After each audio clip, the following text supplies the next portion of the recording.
Sorry guys, my battery cut off on the video on that last one, but I'm just gonna keep going.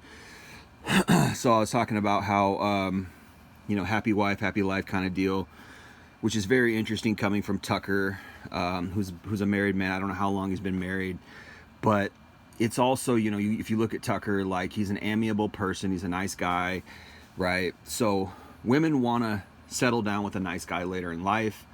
I don't know anything about Tucker's wife or his situation with his wife or whatever, but we do know Tucker makes a lot of money. We do know Tucker's a great provider. So there are, and I've said this in many videos before, there's a lot of women who jump on the trad train because they like that men are, held to such a high standard. They look at all these men out in the world and they're like, oh, these guys are just fuckboys. All they want to do is have sex with me. They're all broke. They don't have any Christian values, right? It's good to have Christian values. It's good not to be a fuckboy. It's good to have morals and things like that. But again, it plays into her hypergamy. It plays into her, her idea of Prince Charming, that he's a rich prince who's going to come along, sweep me off my feet, right? It always, again, remove money from the equation. It doesn't matter if you're Christian, doesn't matter if you're morals. You could be the most godly man. If you don't have money, you're going to get rejected by 99% of women. What does that say about their nature? It says that they're essentially prostitutes. They are bartering with sex. They're selling sex and intimacy, right? So this whole it's really, on the one hand, it's more complicated than they're making it. On the other hand, it's more simple than what they're making. And I agree fully with Nick. He gets it. Nick is just smart as a whip. He gets it, and not a lot of people get it because they're, to some degree, they're sucking on the Kool-Aid, right? Tucker's he's purple pilled, and it makes sense why he's purple pilled. Probably because he married his wife at a young age. I would assume. I really don't know anything about Tucker, okay, so I can't assume much. But there's conditions to be met with guys who are like that. And usually the conditions are, it does happen where guys don't fully see how messed up women are. Not in just the culture, but in their nature, right? And I think that it takes red pill moments. It takes... and when I say, when I say red pill moments, what I mean is you got to get your heart bashed. You got to get your heart broken against the rocks, right? You gotta get rejected a bunch of times. When women treat men bad, that's who they really are, okay? That's who they really are. They don't like us. They don't love us. They don't like us, right? They think that we're basically, if we're not the guy they want to marry, we're basically vermin, right? So this whole concept of like feminism is about equality is just the most bullshit lie. Again, go watch what feminists are doing.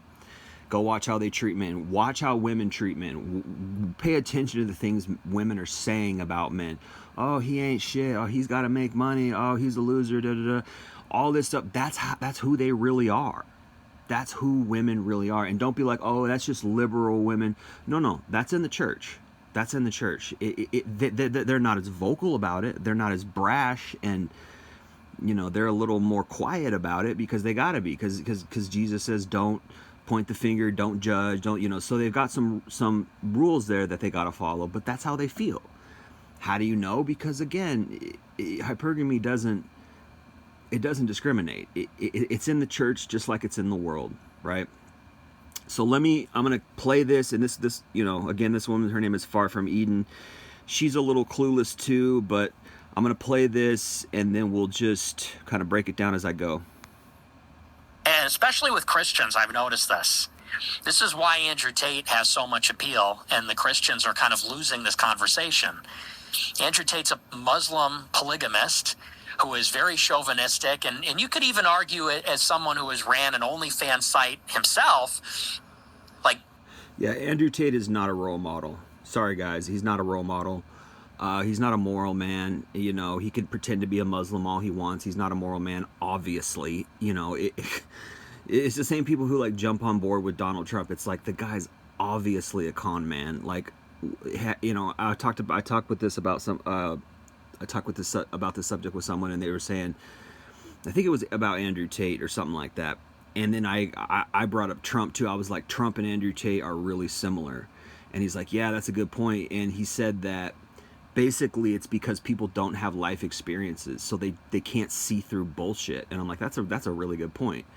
You know, people, if you haven't been screwed over by somebody, or if you haven't been gaslit, you know, personally by somebody, and you're out here sucking off the teat of MAGA and joining MAGA and thinking Trump is going to be your savior, like you are brainwashed. You bought into the Kool-Aid, and it's obvious. And that's what's always boggled my mind about Andrew Tate and Donald Trump, is those guys could not survive in a non-internet world. They couldn't survive in the 90s. They get their card pulled in a second. They couldn't. The only reason these guys, it's not just because of the internet, but it's also because, I mean, it's because of the internet, yeah, but it's also because people don't go outside anymore. People aren't out there interacting, so they just see what they see on YouTube or the internet or CNN or Fox News or whatever the heck, and then they just buy it. And it's like, you know, who was it? Louis C.K. Louis C.K. had a stand-up special where he was talking about how older people are a lot smarter than younger people. And he made a really good point, and he's like, if you're older than 45, you know, again, this was probably like 10 years ago, maybe 15, even 15 years ago, you know, when he did this. And he's like, if you're older than 45, raise your hand. And he's like, yeah, not many people. And he's like, I guarantee you there's more people in the crowd that are older than 45, but they didn't raise their hand. And he goes, you know why they didn't raise their hand? Because they're smart. And it's like, yeah, that's so true. Because they're smart. Exactly. Because why are you going to raise your hand? It's like, why would you tell on yourself like that? Why be stupid? Like you, when older people have a distrust because they've been around the block. They don't trust shit easily. Now, you can make the argument boomers are stupid, and that's true. I'll give you that. But I do think a lot of people, as they get older, that, you know, they get smart. And it's, well, I don't know about this generation, but my generation, man, I don't know. I raise my eyebrow at everything. You know, I question everything. I gotta do my due diligence. And so it's crazy to me how, like, somebody could jump on the Andrew Tate and Donald Trump. It's because they're dumb. It's because they're dumb. And so we're living in this world where there's a lot of dumb blue pill people. And Andrew Tate is he's not a role model. He's not the model for the red pill. He hijacked the red pill. He came in and he basically, you know, and it's the same thing that Trump did, man. It's so stupid too. It's I don't know, I almost want to use the word grotesque, but it's just marketing. Like, the guy took a bunch of videos, a bunch of pictures of himself, smoking a cigar, you know, driving a Bugatti, like he's Sylvester Stallone or something in a movie, you know. And Trump did the same thing. He had all this rock and roll music as he came out to his campaigns. Trump, Trump, Trump. And like, these idiots buy it up because they're raised on wrestling or some shit. I don't know. But I think you gotta be wiser than that, man. Andrew Tate is not a freaking, he's not a role model, man. He's not the guy. He's telling you what you want to hear, just like Trump is telling you what you want to hear. But pay attention to what people do. Pay attention to their character. Pay attention to their actions. Don't just pay attention to their words, right? And you gotta also say, what is his message? You know, I don't like misogyny. I don't even like the concept of men ruling in a marriage. I don't like that. I'm not that kind of guy. I don't care that a woman is submissive to me. What I care is that she's smart enough to make the right decision. That's what I want. You know, I want a woman who's smart. And if I can't have that, then I guess the next best thing is for her to just be quiet and let me make the decision. You know, as long as the situation is congruent. What I don't want is, I don't want an opinionated woman. I don't want a woman who thinks she knows the way to go, you know. And it's not that, you know, she might have a better, you know, she might have a better idea than me. Well, let me consult with her. Let's consult and let's chop it up and let's counsel together, right? But if she can't do that, and she can't drop her opinion and she's going to want to run the show and she's going to want to push her program through. Well, that's not a marriage. That's, she's ruling, and that's, I can't allow that, but I don't want to rule either, because I'm not a tyrant, because I do believe in equality, which, if you listen to my channel, you might be like, that's a crazy thing for that guy to say, but I am egalitarian. I want women to have freedom of choice and freedom of voting and freedom of, all the civil rights. The problem is I want them to have accountability that comes with it. That's the problem. The problem is women don't want to have accountability. They want the freedom, they want the rights, but they don't want the responsibility that comes with it. And you can't have both. You can't have autonomy without responsibility. You can't have autonomy without accountability. It doesn't work. Okay, so women want to be autonomous, but then they want to blame men for all the things that they've done, all the bad that they've done. Oh, it's men's fault that I was a whore and I did porn. It's men's fault that I slept around. It's like, take accountability for your actions, and understand that there's consequences that come with that. If you sleep around, you're damaged goods. Guys don't want you, and they haven't been able to do that yet. They just blame men. Oh, men do it too. They either do two things. They either blame shift and push all the blame off on men. Well, the reason why I was a hoe is because men, that's how men, made me act, right? That's blame shifting. Or they try to equalize things. They say, well, men do it too, therefore it's okay that I do it. And it's like, no, not all the guys do it. Not every man does it, right? And even if men do it, so do two wrongs make a right? No, you're wrong, and you need to take accountability, and you need to take consequences. So men aren't going to be like, oh, because men sleep around too, we're okay with hoes. Like, no, that's not how it works, right? There are guys out there who are saving themselves for marriage. There are guys out there who have very low body counts, who are not womanizers, who are not misogynistic chads, fuckboys, who are out here sleeping with all the girls. They're Christians, and they believe in purity, and they want to find a wife, and they can't find a wife because all the women are out being hoes. Or they find these women who have these rigid, and that's really what I want to talk about in this video, but they have these rigid standards for what a Christian man is, and it's all playing into her hypergamy. It's playing into her goal of what they want a woman, or what they want in a man, a Christian man. And it's like this fantasy, and it's like,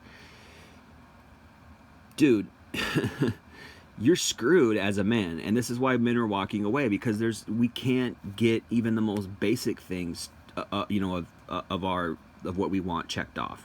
And men are very basic. Men are very simple. I think Nick makes that point in this, is that, men are very simple. We just want a woman with a low body count, a woman who's not a feminist, she's not liberal, she's not going to try to run the show, she doesn't have a bunch of opinions, she's not in competition with us, she's not a career woman, because career women are horrible. They're all in competition. They really think they're going out there and fighting the patriarchy, and it's like, you're an idiot. There's no patriarchy. You've been lied to by feminism, all right? All there is men who are trying to feed their families. That's it. There's no such thing as a patriarchy. It's bullshit. It's bullshit. Women think men run the world. It's not because we have some kind of conspiracy to run the world. It's not because we have some kind of concerted effort to subjugate women. Like, no. All it is guys make better decisions. Guys are smarter in business. Guys are the ones who are out starting businesses. Guys are the ones who are getting together with other men to create society. We're the ones who build the roads. You ever wonder how the roads are so intricately great and they just work? Not always. There's some shitty areas, but I'm just saying, like, it's amazing. And men did that. Women didn't do that. Who built all the buildings? Men. Women didn't do that. Who did almost everything? Men. Okay, and it's not just that. It's not because we subjugated women. It's because that's what we had to do. Because women weren't gonna love us and marry us if we didn't do shit, and that's part of their nature, which I reject. Right? I talk about that all the time. Talking about that in this video. It's like, oh, I got to go be a successful dude in order to get love. Well, that's transactional. It's foundationally transactional, and most men are okay with that. I'm not. Love me when I'm nothing and I'm broke and I have nobody. That's real love, right? I've seen it. It's rare, but I've seen a woman. I've seen homeless couples before. It's rare. But anyway, let's move on. Is not an observer, let's say, of Christian sexual morality. No. But men are going with him because he's putting women in their place. He's talking about patriarchy and women's place in.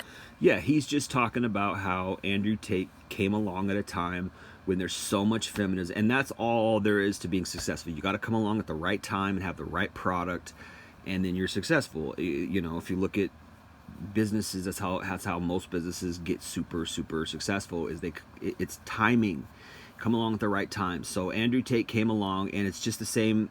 The red pill came along right when feminism was getting super popular. So it's the same concept. So people were saying, oh, you know, you got to be a cuck, you got to be blue pilled, happy wife, happy life. And then Andrew Tate's coming along and saying, hell no, get back in the kitchen, right? You know, shut up, be quiet, you know, do your job as a woman. Which again, I'm not that kind of guy. Like, I'm not sitting here trying to force you to do anything. You know, what I am is like, all right, do what you want to do, and let me see what kind of person you are, right? Be who you really are, and let's see what type of person you are. And it's like, and Nick makes a point here coming up. He says, you know, your wife is not your best friend, which I agree with, sort of. It's like, you want to be friends with, you know, with your wife in a sense, but yeah, you're not like buddies. That's true. It's a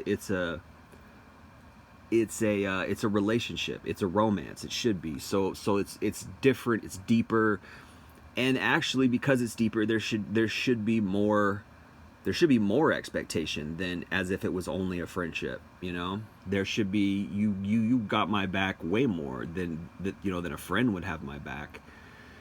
So anyway, but let's go on.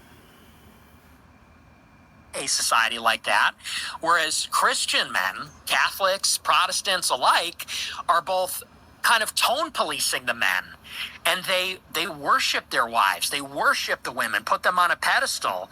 Well, a lot of that is because religion, Catholic, Protestant, whatever, these are Babylonian religions. They're mixture. I don't know if you use the word Gnosticism, but they're mixtures of Christianity with, you know, worldly elements. Christianity, I would say most Christian churches are degraded. Most Christian churches are worldly, and they've adopted feminist ideologies. That's because they're worldly, because they're connected to, you know, it's evil. You know, the Catholic Church is insanely evil, right? Insanely evil. I mean, if people really understood how evil the Catholic Church is, it would just be, the world would be turned upside down. You have no idea how much power they have, and how much blood they have on their hands, and how much consistently they still have blood on their hands, not just historically. I mean, it's profoundly evil. It's uncanny how evil the Catholic Church is, and their influence has permeated, you know, the clergy laity, right? That's an evil concept. That's not in the Bible. You know, the papal system, the papal hierarchy is not in the Bible, right? You know, it's sick. You know, so these elements have permeated Protestantism, and, you know, all these denominations, etc. They're all infected. So it's a weird, you know, it's like, well, yeah, it's like no crap. They're all about New Age and feminism and all this crap, because they're evil. Because of course they are. Because it just makes sense. So it's like, you're damned if you do, damned if you don't. As a Christian, it's like, you have to. And there's a verse, I forget, I think it's in Hebrews, where it says, follow Christ outside of the fold, and the fold is talking about religion. It's saying you got to be able to, you know. And then there's also that verse that says, if your righteousness doesn't surpass the scribes, you know, you have not the scribes, but if your righteousness doesn't surpass the Pharisees and the Sadducees or whatever, so you got to be more righteous than these hypocrites. And who are the hypocrites? They're the religious leaders. If you look at the church today, it's just full of hypocrisy. It's full of these worldly, money grabbing charlatans, really, and they're wolves in sheep's clothing. They're the blind leading the blind. Christ talked all about them, you know. And so to be a Christian today is it's a dangerous thing to join a church, because you just got all, it's you know, there's Freemasonry involved with it. It's Babylonian, you know, Kabbalah, you know. Satan runs the church. I don't care what anybody says. Satan runs the church. You know, what is the first thing he did with Catholic Church? He married the Catholic Church to the world. Constantine did that. They sold, I think it was called penance. They sold salvation, literally. People thought they could buy their way into heaven, meaning and they had the Bible locked up. They wouldn't give the common people the Bible until, I think it was like Martin Luther, I think is when they finally released the Bible, and Martin Luther he was the reason why the world turned away from the Catholic Church, which thank God, and Martin Luther was instrumental in that.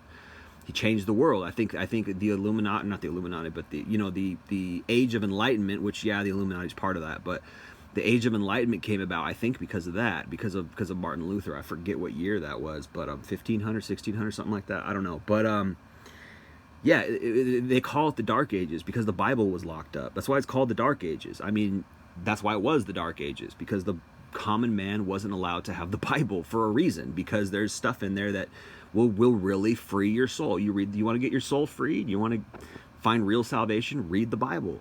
Christ will do it. But it's not in this religious crap. It's not in the religious institutions. Men are just,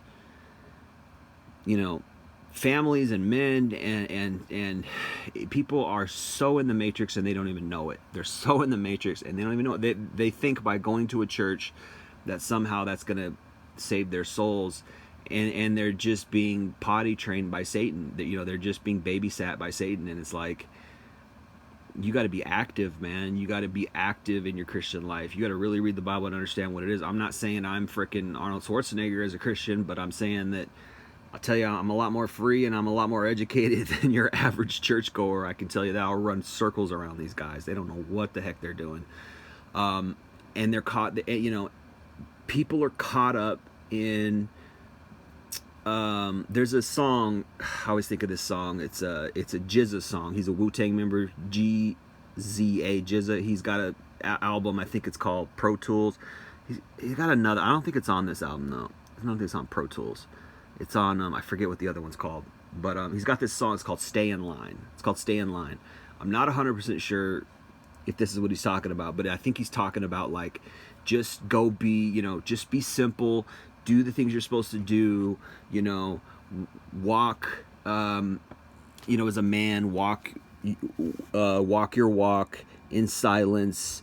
Don't stand out of the crowd, because when you do that, you're singling yourself out, right? When you try to be, it's called Stay in Line by GZA. You can Google it or whatever, but I think that's what he's talking about. I might misunderstand the song, but there's a lot of people who have that mentality where they're like, I just need to stay in line. I just need to go get a job, go to college, and everything will be fine if I just jump through these hoops, because this is what they promised me. They promised me if I go and get a job, I go and, I join, this party, and have these beliefs, then I'll get this thing. People think that. They really think that, like, if they just follow these formulas, that things are going to work out for them. And it's like, I'm so glad I never took that route.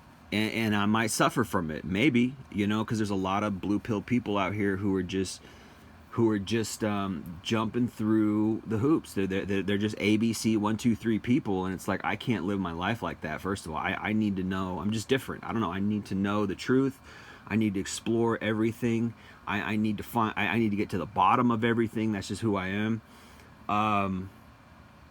And I question authority. I question somebody who's telling me to stay in line. I question somebody who's telling me to jump through a hoop, right? So I'm not going to these churches. I'm not a part of that. It's like people, they think that, and then they wonder, like, gosh, why did I get divorced? Gosh, why did this calamity happen to me? Gosh, how have I spent 20 years in church and I really don't even understand the Bible at all? It's like, well, you gotta do things for yourself. You gotta do your own research. You gotta figure things out yourself. There's a wonderful poem. I forget if it's Tennyson or if it's Ralph. It's not Ralph Waldo Emerson. I forget who it is. It's called The Road Less Taken. I always forget who wrote that. It's called The Road Less Taken. And it's a wonderful poem. Go read it. I read it like when I was young. It's a perfect poem to give to like somebody who's graduating from high school or somebody who's graduating from college. The road less taken. It makes all the difference when you take the road that's less traveled. It makes all the difference. And I'm so glad. I mean, for better or for worse, I've taken my own road. Like Frank Sinatra, I've done it my way, right?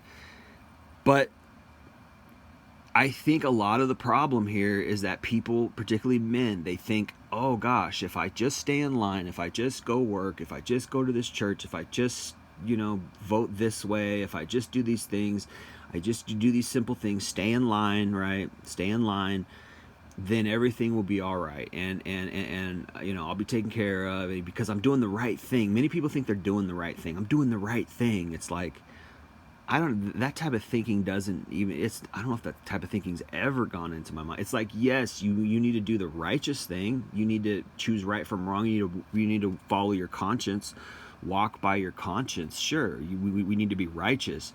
But when we're talking about a system, do the right thing according to the system. Like, oh, I need to go jump through these systematic hoops and then I'll get the reward. It's like, that's how you become a cog in the wheel, man. That's how you become a little hamster running around on a wheel for somebody else's dream, and for better or for worse, I've taken the road less traveled, and much of it's been worse in the sense that, yeah, there's a lot of people who are just yes men. There's a lot of people who just jump through hoops, and maybe there's some reward for that. I'm sure there is to some degree, but at some point it's like you wake up and all of a sudden you're divorced and you're like, but I did everything right. I was the guy who made the money. I was a happy wife, happy life. I was,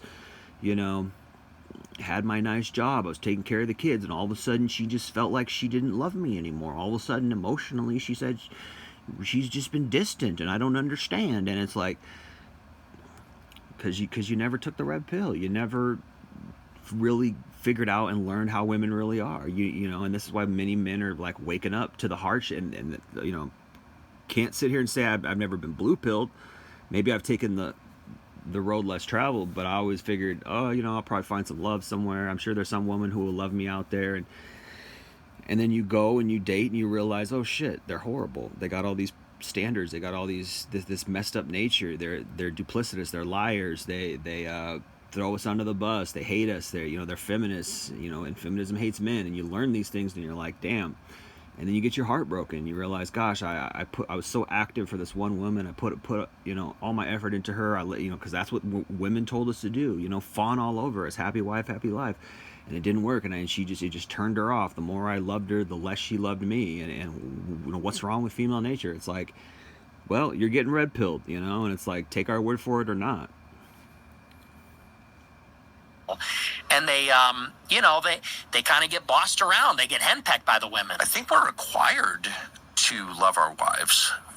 Like, that's, all over the New Testament. Yeah. This is my favorite part, because you guys, we are always talking about, what the men are like in the church. And Tucker's almost, it seems like, coming from that perspective. And Nick is going to explain it perfectly about why that perspective is wrong. Husbands, love your wives. Wives, respect your husbands. That seems like a very natural balance to me. Yeah, and I think that you have to love your wife. Well, it's an interesting verse, actually. I think it's in Ephesians, I want to say chapter 4 or something like that. Maybe chapter 5. It says, it doesn't say, wives, love your husbands. It says, husbands, love your wives. Women, honor your husbands. I think is what it says. Or women, respect your husbands. Something like that.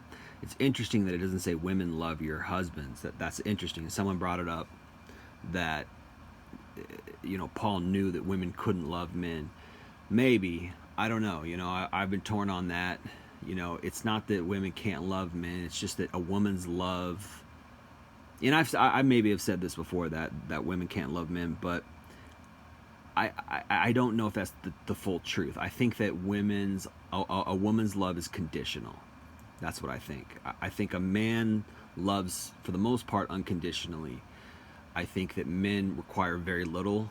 And so, okay, it's not 100% unconditionally, but men require very little to love a woman. She's pretty. She's not super crazy overweight. What men want in a woman, women want in a man. Like, women aren't attractive to overweight men. They're not attracted to ugly men, right? So this is just basic human stuff, right? And then maybe she shouldn't be,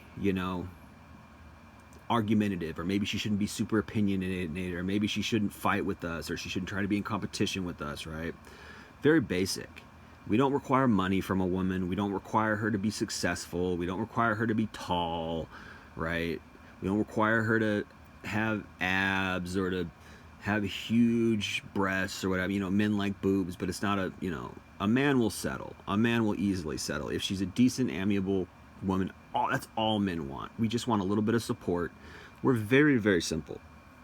But women have these crazy standards, right? Women have these crazy standards on men. It's like, So it's not the same thing, you know. So it's interesting why Paul said that. It's why he said for women to respect your husbands, because it's very easy for a woman not to respect her husband, and she gets caught up in her feelings and her emotions. We're like, oh gosh, he didn't do the dishes, or like, oh, he left the toilet seat up, and she's henpecky, and she's nitpicky, and she's nagging him, right? If you've ever been around a nagging woman, it's the worst thing in the world. It's like, do you not understand that men have it hard already? Do you not understand that our lives are hard already?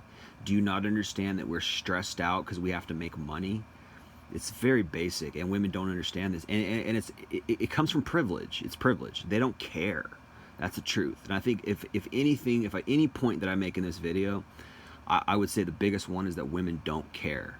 That's the problem. The problem is they don't care about men. They don't care about loving their husbands. They don't care about treating their husbands right, making their husbands' lives easier. They just care about themselves. They're solipsistic. Oh, you didn't leave the toilet seat up. That affects me, so I'm mad. So I'm going to start a fight with you and make everything 20 times worse. I'm going to throw gasoline on the fire instead of just putting the toilet seat down. You know what I mean? Instead of just, oh, the dishes aren't washed. Well, you should do them then. You should wash the dishes, right? Or you know, if we're talking reality, if a woman is not working and she's at home, then that's her job. It's your job. If he's bringing in all the bills, he's putting the bacon on the table, he's bringing home the bacon, putting the food on the table, you better make sure that house is clean and vacuumed every day. You better do the laundry and the dishes, because you're getting free room and board. And I don't care if you raise the kids too. You still should be doing that, because you're not paying. It's not 50-50, right? If you're paying 50-50, then yeah, then the chores and duties or whatever should be, if you're working too and you're tired, which is a stupid idea. Never should you be in a situation where both people are working. That's really stupid. If you can avoid it. Of course, today the job market and the wages are so evil and screwed up by design, by the way.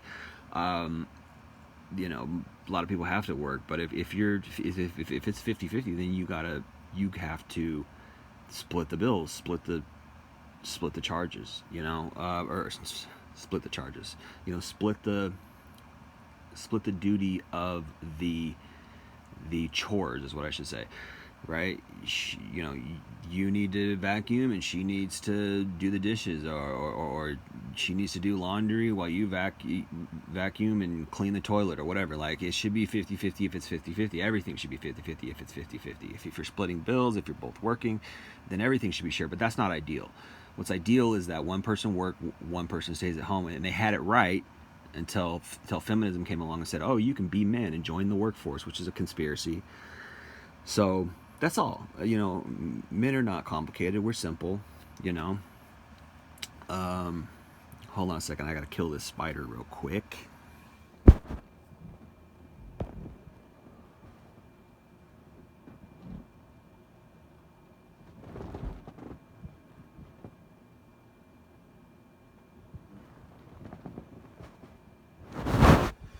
Okay, killed the spider. Done my duty as a man. All right, let's move on. As your wife. Yeah. A lot of men. As opposed to what? Your mom? Well, no, like No, your buddy. No. Yeah, that's a good point. You know, Tucker Carlson, oh, like what your mom, because that's what a lot of women are saying. Oh, you know, I'm not your mom. I'm not going to clean up after you. And again, it's like, if he's working, if he's bringing home, if he's paying the rent, like, but of course, if it's 50-50, then yeah, you need to pull your fair share.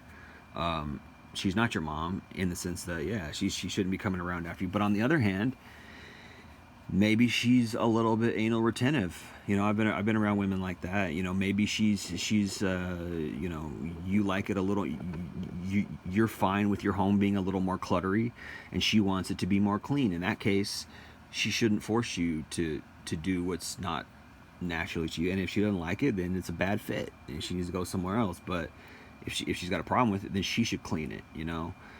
And I think this is going to be a lost art, you know, that women are going to, it's going to be a lost art. But I've seen it in the past where women go around or go behind their men, and they just take their own initiative, and they just shut the hell up, and they just clean something instead of nagging him, instead of starting a problem with him and say, you know what, I've got a problem with the fact that you never put down the toilet seat or something like that. It's like they'll just put it down. And it's like, because it's about peace, it's about the greater good, you know. And a woman who's got that in her mind, I like that kind of woman. A woman who's like, why would I start an argument over laundry not being done? You know, it's like, that just makes the problem 10 times worse. I'll just do the laundry myself. I'll just do it. And it's like, it's called, there's a word for it.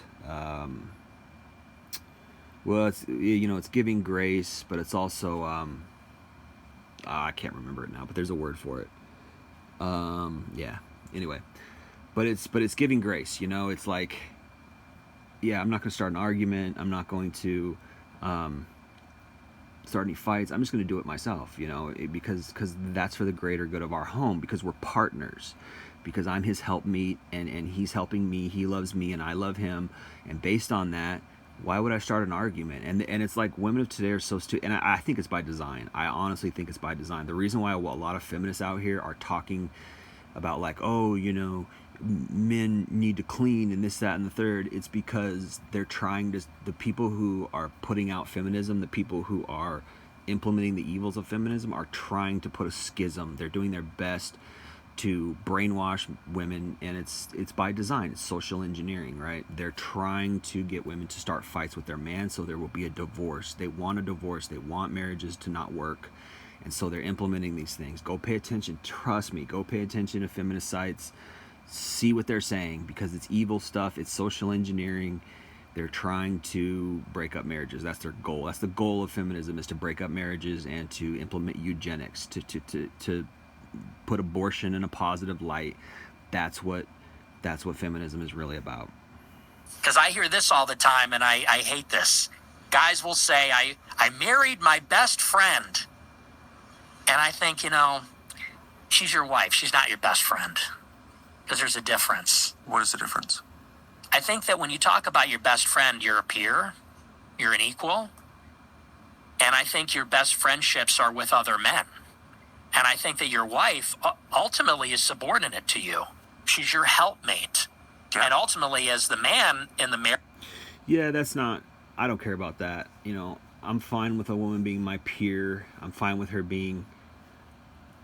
the concept of equality. Call me a liberal. I can't stand liberals, but call me a liberal, you know, whatever. I'm just not on board. I'm not on board with ruling over a woman. That's not my deal. That's not my thing, you know. Yes, a woman is a helpmeet for a man, sure. But the reason why God said that is because men are the ones who have to work, right? A woman has the option. She can work or not work. This is what people don't understand. They think, oh, well, this economy, the reason why the economy is the way it is because women are trying to work. If you take, and it's by design, it's on purpose by feminism, social engineering. They want everybody to be a slave. They don't want happy homes. It's on purpose, bro. Trust me, it's on purpose. Feminism is on purpose. It's a social engineering tool to break up families. Women joining the workforce breaks up families. Women joining the workforce turns men off, because men don't want career women. We want a woman who's going to support us. We want a woman who's going to love us. Not that she's subject to us, or at least that's not what I care about. I don't care if she's submissive to me, but I want to help her. You know, I don't care if she's my peer, friend, whatever.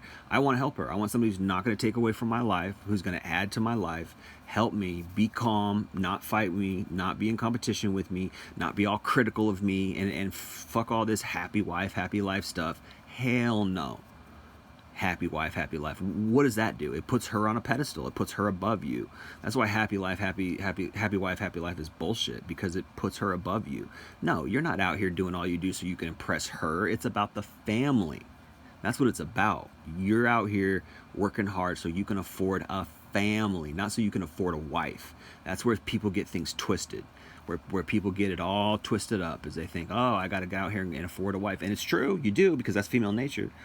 But it shouldn't be like that. No, you're affording a family. That's where the normal society is. That's where normal humanity is when you got men supporting a family, and you got a woman who understands her role, right? I don't say the word place, because I'm not trying to subjugate a woman, but her role, and men have their role. And if everybody's doing it right, then you have a very harmonious marriage, right? You have a very harmonious marriage and a very harmonious family.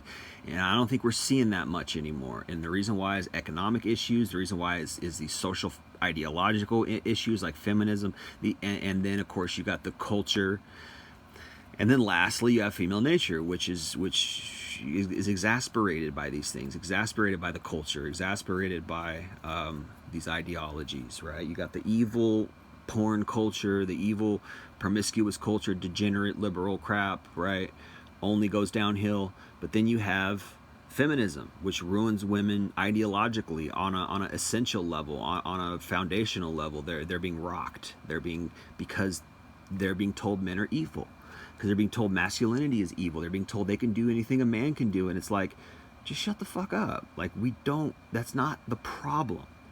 You're creating a problem out of thin air, which is making a problem.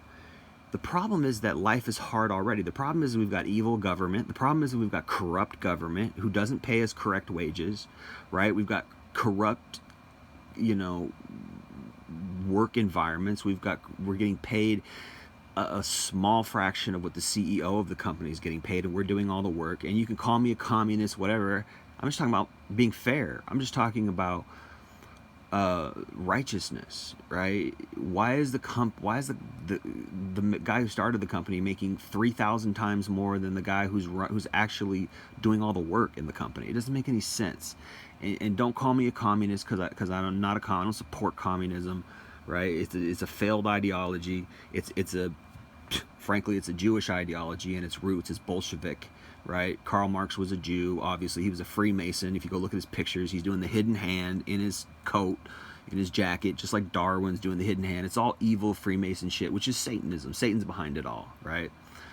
So communism is evil, feminism is evil, all that crap is evil, atheism is evil, right? God is very simple. God said, okay, well, the man's got to go work. The woman needs to, be his helpmeet, right? She should be a mother, and that's what women were designed to do, and that's what they want to do. They want to help. They want to raise kids, right? But feminism is out here evil, Satan shit.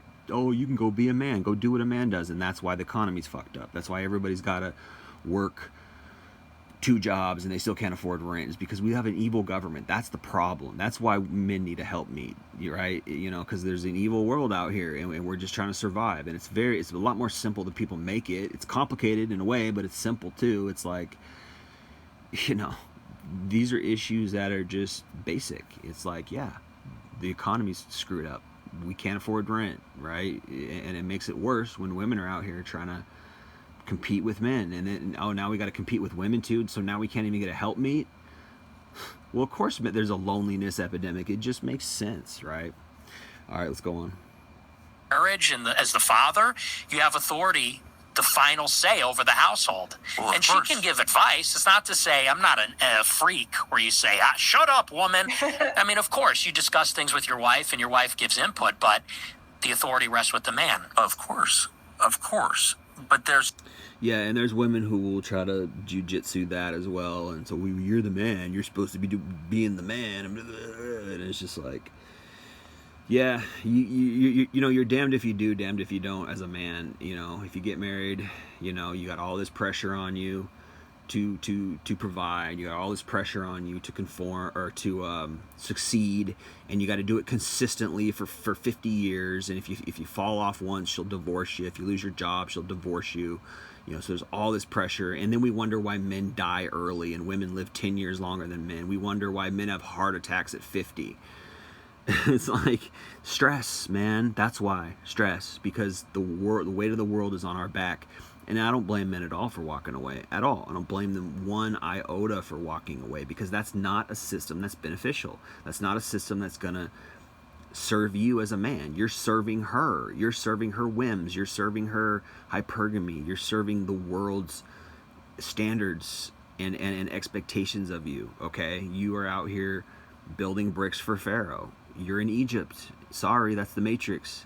Christ said, if I set you free, you'll be free indeed. I'm not saying you should go live in the woods. We're in the world, but we're not of the world. We have to live in this world, but you could still be free. I make a lot of videos on that, about how like the best way to become free, the best way to become happy is to put your life in God's hands, because he's not an evil slave driver like Satan is. Satan runs the world. He illegitimately runs the world. God is the owner of the earth. He's the owner of the universe. Satan has illegitimately taken over. Why is all this messed up stuff going on? Why is all this murder and all this uprisings and horrible countries and genocide, this, that, and the third? Because it's Satan. Because that's Satan's doing. Satan hates mankind, right? How do you escape that? You do what Enoch did in the book of Genesis. Enoch walked with God, right? You just walk with God. That's what Paul did, right? That's what the disciples did. They left their jobs and they just followed Jesus. I'm not saying that you leave your job per se. We still need to, make a living, which is pretty sad. I wish there was another option, but God said, man, his curse is toiling from the ground or whatever, right? Well, I'd much rather be a farmer. I'd much rather be a goat herder. I'd much rather be somebody who plants things, a farmer, planting vegetables or whatever, and that'd be a much better life than going to work in some cubicle for some guy. It's like a Fight Club, right? When he's got an existential crisis because he's working in some cubicle and he has no purpose. That's the whole point of that book, and the whole point of that movie is that you're trying to find a purpose. And unfortunately, his purpose was anarchy, or he became an anarchist, which is not the way to go. We don't need to become the Joker, from the Dark Knight, but that's too far. But we need to keep our humanity and keep hope alive, because there is hope out there. There is humanity, but you can still leave the Matrix spiritually. You can still exit the Matrix and follow God. And part of that for me is just like, I'm not going to put, there's a verse in the Bible that says, don't fall under any yoke of slavery. Now that you've been freed, don't let yourself come under any power, any new power. And there's so much out here that's trying to enslave us, finances, career, marriage. It's all slavery. It's like that song, Stay in Line. It's like, really though? Do you really want to stay in line because you're going to sacrifice your soul? It's like, no, I got part of my standards is that I'm not going to play your games. I'm not going to jump through your hoops. And women just love that. They like I said, they play into the hypergamy. These institutions, marriage and church and career, they play into female hypergamy by, women are just like, they take advantage of it. Oh, well, I need my docile worker guy who's going to just be very consistent, and I can sit back and put my feet up while he goes and works, and I'll do a little bit of house chores here and there. And they take advantage of that shit, and it's like, are you sure you're getting the one who really loves you, or are you sure she's not just using you? It's like, who is it? Coach Greg Adams. He says, a man is in love, a woman is in business. A man is in love, a woman is in business. That's very true. Women are exchanging intimacy, sex, and the concept of love for the man's providership. And so they can just sit back and he can provide for her the lifestyle that she wants. Well, what about you, man? What about what you want? What about the lifestyle you want? So you're going to sacrifice all this so you can just get one woman in love. And I see it. And it's like, to me, that's not what marriage should be. That's not what life should be about. But let's go on. God set up this kind of amazing system where men are physically stronger. Mm-hmm. So, of course, you could make your wife do whatever you wanted. You're bigger than she is. Right. But he also instilled in men this desire to please your wife. That's a very natural thing. You want your wife to be happy. Absolutely. And the whole happy wife, happy life thing is completely real. It's like you can't get away from it. It's not like all of these things. It's not a choice. If Tucker is saying, and I'm not saying I agree with this because I don't know, it's you guys. But if that's the man's nature, that he wants her to be happy and he wants to make her happy. And I think men are that way, because I think... Of course men are that way, yes. We want to make our woman happy, and the woman should want to make us happy, but it's rare that a woman really cares about a man's happiness. It's rare that a woman really wants to make a man happy. If you find a woman that wants to make you happy and she puts you first and then you put her first, I mean, that's the perfect situation, is if you both love each other to where you're both supporting each other, putting each other first, and it's not about you, it's not about her, it's about the relationship. If you can get that, then that's great. And this whole concept of men are stronger than women, if we really wanted to, we could really subjugate women. I mean, that's true, but That's not what men want. Men aren't that type of human being. Men are not like that. If you listen to feminists, then yeah, they'll say men are like that. Oh, men are just these brutes who are trying to physically dominate us, and like, that's a lie. It's not true. Yes, men are more physically strong than women, but we're not. We have the capability to wield our strength, but that's not our type of heart we have. We're not these monsters. It's just all lies from Satan, right? You know, Beauty and the Beast. He's this, you know, the concept of Disney, and of course Disney was totally a psyop. Disney is such a psyop. All those videos are psyops. All those, and I like a lot of them. I loved Robin Hood. I loved Jungle Book. A bunch of them I loved, but you know, as a kid. But it's psyops because, you know, oh, true love is will always prevail, and oh, you know, she's a princess and he's the prince charming, comes and saves her. It's all this propaganda. You know, it's not reality. But they depict men as these beasts, right? Beauty and the Beast is such a psyop. It's such a perfect psyop, and women love Beauty and the Beast because there's something in women that loves that raw power and strength of masculinity. That's why women love black guys, and you can call that racist, but black guys are just more physically visceral, I guess. You know, they're just you know, white men are more, you know, logical and thinking and planning, and whereas black guys are more physical. You could say that's because of slavery. You could say that's because of how they came up in Africa. They had to fight lions and shit. I don't know. You call it racist maybe, but I think it's pretty true, and that's why women like black guys, because they're into that physical dominance type of thing. It's a fetish or whatever, and it's like, I don't care. Like, yeah, I lift weights, you know, I got muscles a little bit, you know, I'm strong, I played sports. Like, I'm not no milquetoast dude, but I don't care about that. I don't care about dominating a woman or exerting my strength over a woman. Like, that's not what life is about at all. So I mean, I think the point that he was trying to make is that, like, if men really wanted to dominate women, we could. If men really wanted to subjugate and force women, you know, just it's like Islam or whatever. Like, yeah, that can happen, and you could make the argument that Islamic culture is correct because it doesn't take no bullshit from women, right? It just says you ain't playing none of these games. And if you compare their culture to our culture, it's night and day. It's like, their women aren't, you know, I'm not saying their women don't cheat. I'm not saying their women don't sleep around. They probably do at the risk of their own lives, you know, but they probably still do it. But it's not the point I'm making. The point I'm making is that they're not out here doing porn. You know, we got, if you go on like Twitter or whatever, it's insane, dude. It's insane, you know, and it's all over social media.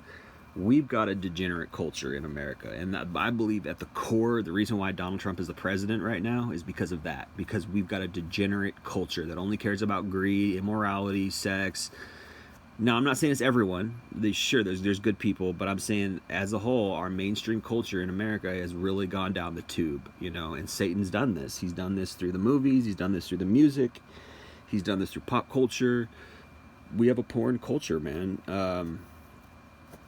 You know, and yeah, it's algorithmic, so you could be like, oh, you're just, you know, but no, it's everywhere. It pops up, you know, it pops up. It's like you're on Facebook, and all of a sudden there's a naked woman, you know.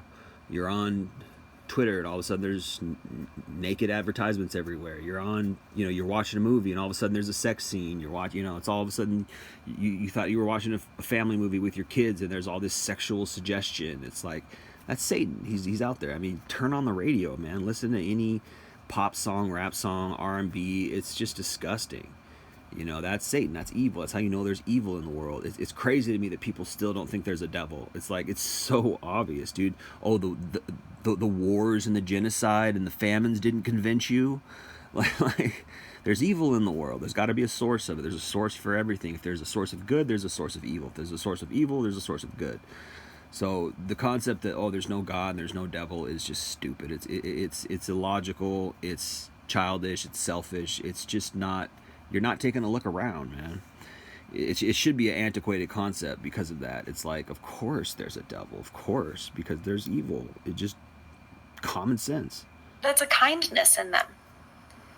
And a lot of people say simp. I think that's a simp if you're sort of like begging, pleading, and there's Here's what a simp is. A simp is a guy who has no boundaries, who has no self-respect. He'll say anything a woman wants to hear just so he could get with her. He'll give her undue compliments. He'll worship her. That's what a simp is, right? You're not a simp if you're being kind to your woman. Like, that's the stupidest crap ever. You should be kind to your woman. And in fact, people should be kind to each other, period. You're not a bad person if you're kind. And it's like that verse in the Bible, woe to those who say evil is good and good is evil, or who put evil as good and good as evil. It's like, dude, we need to be kind to each other. We need to be gracious to each other. We need to be nice. There's nothing wrong with being a nice guy. If a woman doesn't like a nice guy, screw her. Be a nice guy anyways. And I'm not saying be a nice guy to women per se. What I'm saying is just be a good person in general. Be nice to everyone. Be a gentle soul. The world needs gentle souls. We're very, very, there's very much a shortage of kind, gentle people who are humble and who really care about other people. There's a world shortage in that. But you're not a simp if you're kind to your woman. That's not what a simp is. If you buy flowers for your wife or whatever, that doesn't make you a simp. What makes you a simp is when you put her on a pedestal and she can do no wrong, and you have no boundaries, and you allow her to do anything and treat you any kind of way. That's what a simp is. A simp is a man who worships pussy, a man who worships women just so he can get with the woman. It's a simp is a good word for a simp is an enabler. A simp is an enabler, right?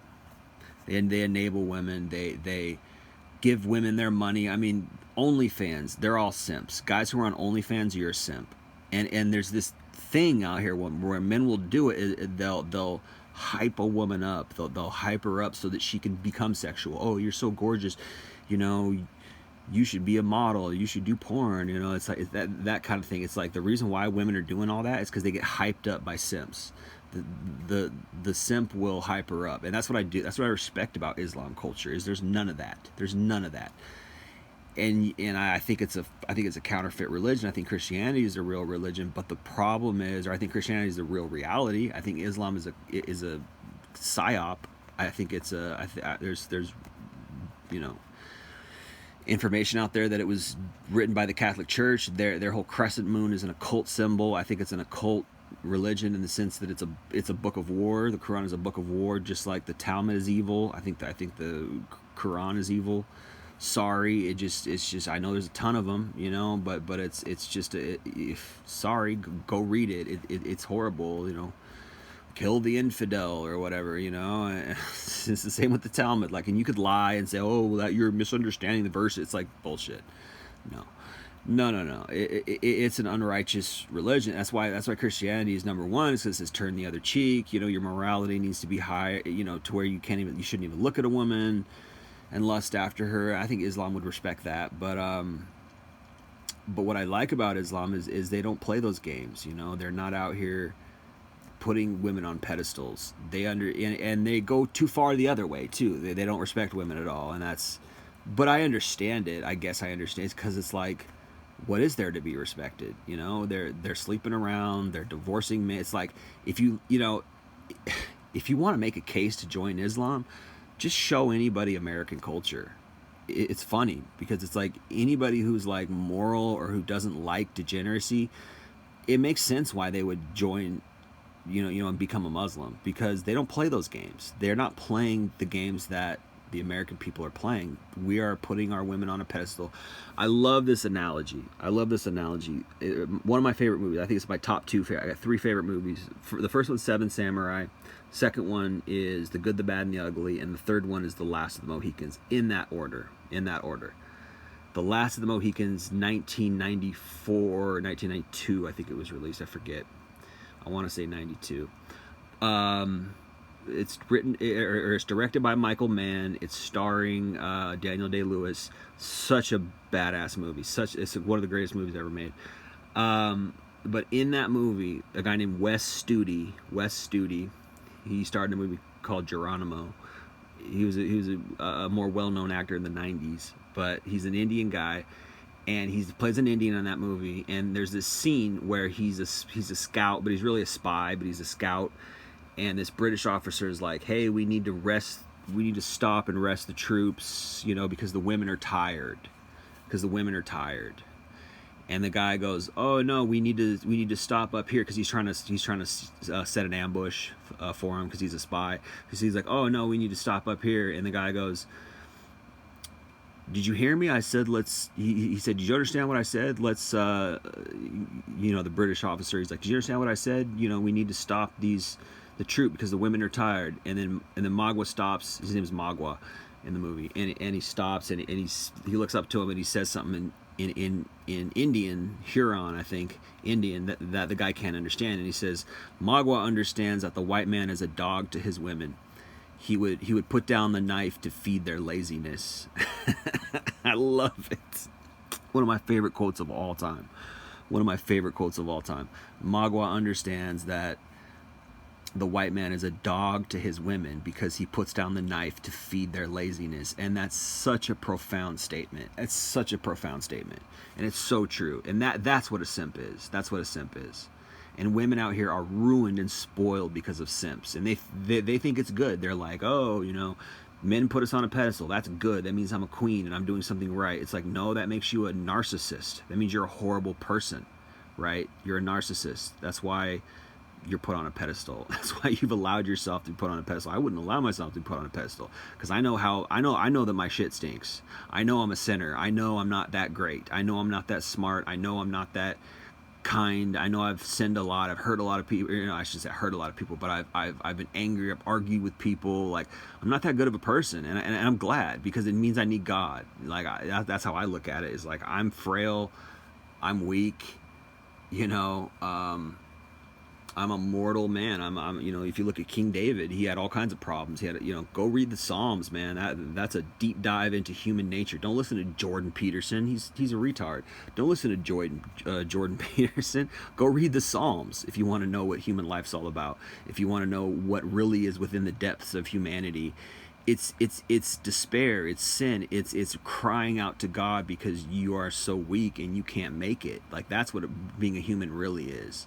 Look at Peter, in the Gospels. He denied Christ 3 times. He was super strong. He drew a sword, and in the Garden of Gethsemane or whatever, when they came to take away Jesus, and he drew a sword and he cut off the ear of the guy who came to, the soldier who came to take him away, and Jesus healed the ear, and he basically was like, "Get behind me, Peter. I've got these." He called Peter Satan because Peter was trying to.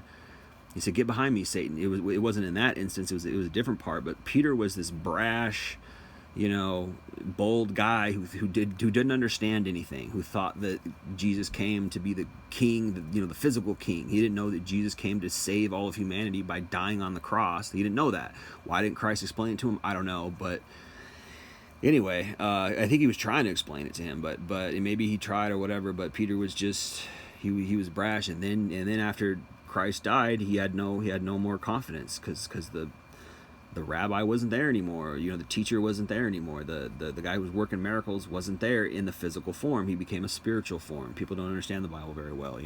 That's what happened. That's why he died on the cross, so he could become the life-giving Spirit, right? And so he, before he said, "I send you another Comforter." What is that? Another Comforter? It's the Holy Spirit, right? Before Christ died, there was no triune God. It was just God and the Son. But God wasn't incarnated yet, so he had to incarnate through his Son, who died on the cross and then became the Spirit, right? But Peter's out here trying to fight people and trying to uplift Christ, in the flesh, and God was like, "Get behind me, Satan. You're not on board with what's really going on here," And so, but anyway, Peter was an example of how we are. We're stupid, we're brash. All humans are, not just women or not just men. Like, all humans, we need wisdom, and that only comes from God. Anyway, kind of lost my train of thought here, but let's move on. But yeah, if you want to know, if you want to really know what human life is really all about, read the Bible. Particularly read the Psalms. King David was chosen by God, and he was this weak guy who committed a lot of sins, and look at Solomon, who was the wisest guy on earth, and he was a complete lecher. He had all these wives, and our nature is messed up. You know, fallen human nature is messed up, and you can say that about women too. You can say that's why they are the way they are, because fallen human nature is messed up. You shouldn't be a narcissist. Shouldn't put a woman on a pedestal. That's what a simp is. There's not happy wife, happy life stuff. You're creating a monster. She needs to help you. She needs to be humble, put God first, you know, and be moral and help you, and that's ideal. But you know, people don't get it because they're far away from God. And if you look at our culture, it's evident. We express Satan. We're out here, you know, doing porn, you know, smoking weed,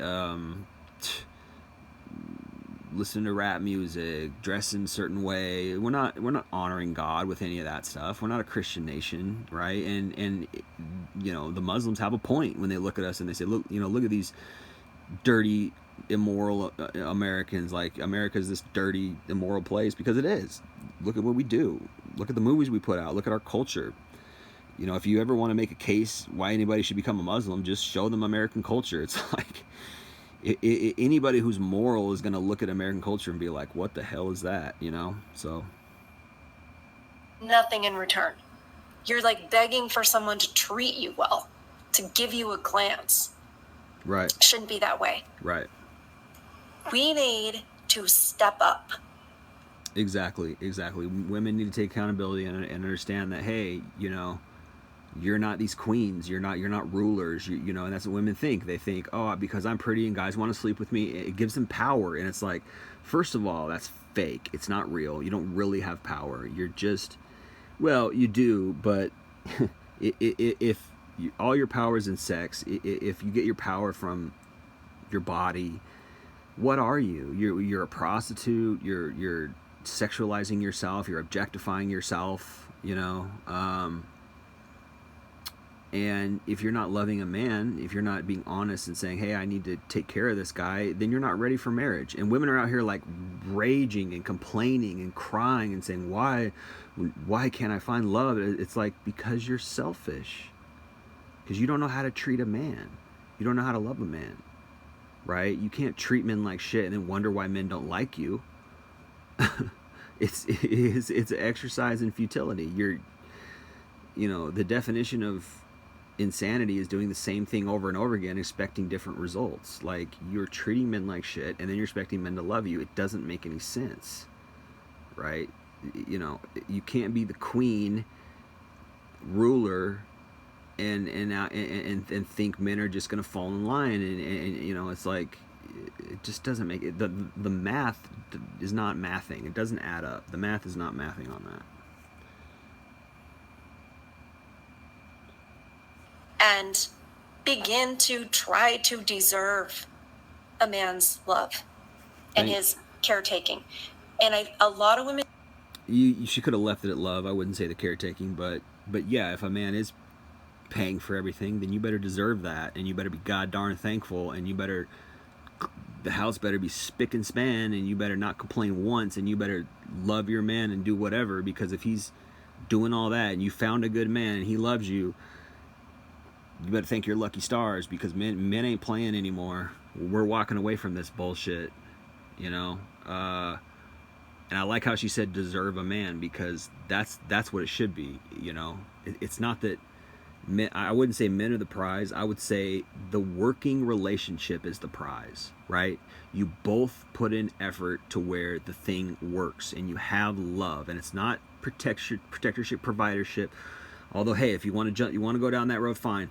But it's about love. It's about making the love work. It's about being with that person, period. And nothing should come in between that. Loss of money, your little feminist crap.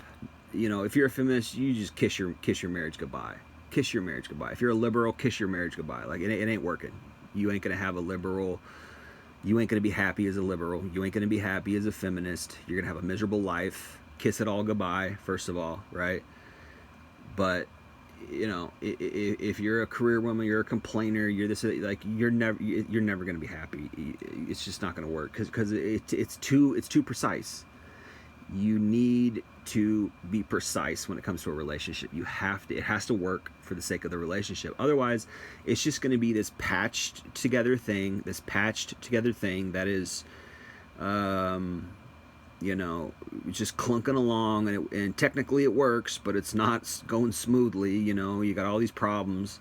A lot of people are just in these marriages and these relationships where there's all these problems and they don't even know why, and they're too busy working their 9 to 5 to even figure it out and think about it and work it out, you know, and fix it. Then they go to some therapist who gives them worse advice, who just ruins the marriage. Many therapists have broken up marriages because they've put the woman on the pedestal and they've told the man he needs to. I was reading this thing where this woman was a therapist, and she said, you know, a married woman will come in, and for the first hour, an hour and a half, she's just railing off all this stuff that her husband does wrong.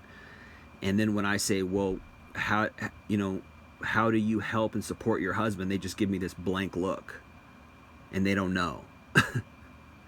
So it's like you got these tyrants, you got these grown women who are tyrants, who are just childish, who are so immature, tyrants, and they think they run the relationship, they think they rule the roost, and the man has to do everything for them, even though the man also has to provide, which is nuts.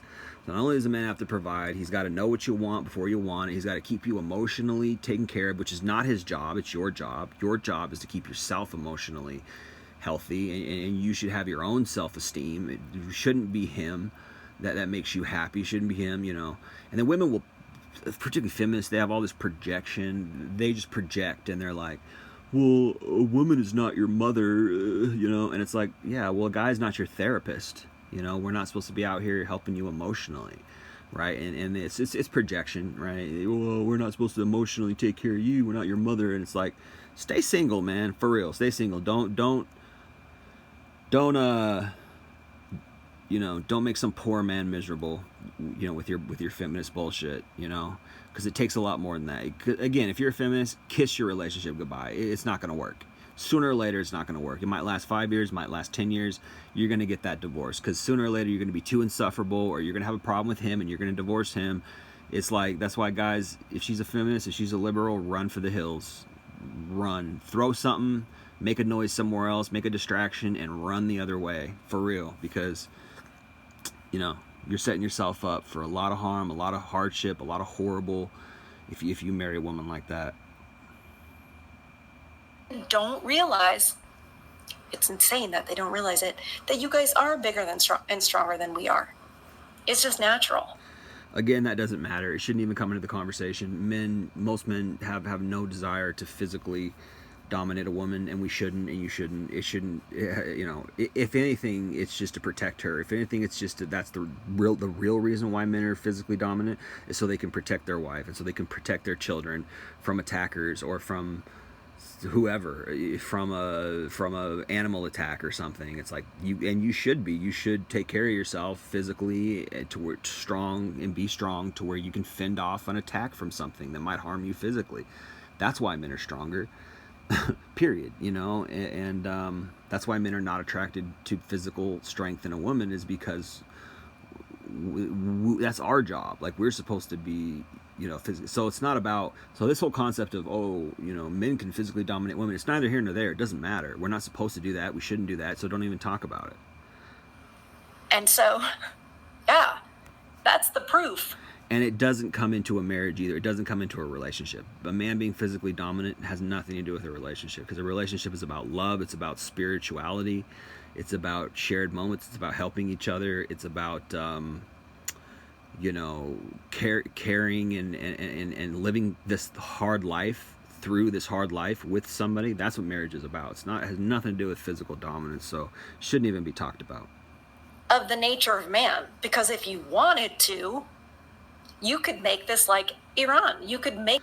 Yeah, she says the nature of man. I think what she means is like that just the fact that men are more physical. And it's true, yeah, if we wanted to, we could dominate women, and we could make it like, you know, Islam or whatever, but we're not trying to, because we are egalitarian. That's the thing that women don't understand, is like, they think, oh, men are out to get them, oh, there's this patriarchy, but they don't understand that, like, the fact that you're even able to say that, the fact that you're even able to voice your opinion in this egalitarian country, in this country, you know, this country of freedom, is because of men's gratuity, because of men, I don't know if that's the right word, because of men's graciousness, because we've allowed this situation for you to even have a freedom of speech. It didn't have to be like that. And you could argue, well, those societies that are locking up women or are subjugating women, right, they're the real patriarchy, which is ironic because liberals, feminist women are out here defending Islam, which is nuts because it's like, doesn't make any sense because they do want to subjugate you, right? So you could argue that type of society really is the patriarchy, but I don't think a patriarchy exists really.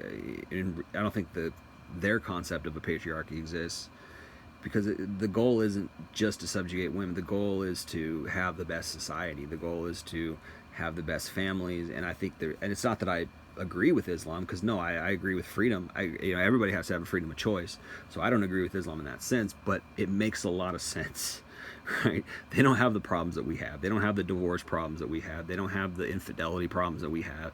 They don't have the immorality and the degeneracy problems that our society has because they don't allow that shit. So this like, the Taliban, and you don't. So it completely disproves the evil patriarchy. yeah, The Christian patriarchy is benevolent yeah.